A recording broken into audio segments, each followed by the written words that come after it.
Hello everyone, welcome to the American Jedi channel. Today we're going to be unboxing the Roomba 665. This is one from Sam's Club.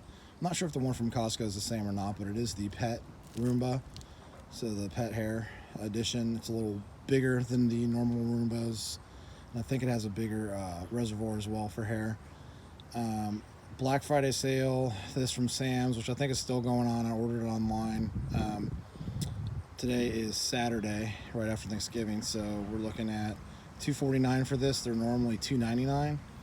So Target also had one for $1.99, but it wasn't the pet one, and it's a little smaller. So this one, of course, comes with a battery and a dual mode, whatever that is.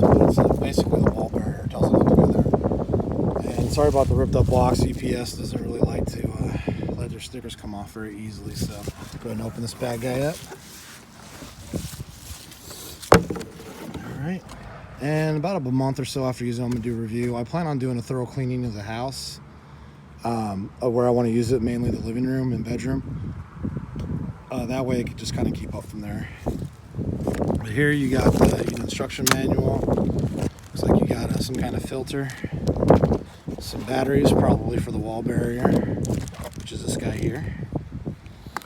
And then, let's see what else you got in here.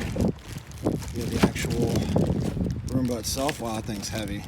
That's at least a good 10, 12 pounds maybe.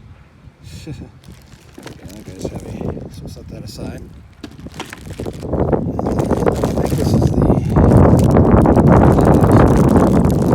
that's the charging base. And it looks like you have some kind of attachments here. Some extra combs or something, cleaning tool. And then the charger. So that's pretty much what's inside the box.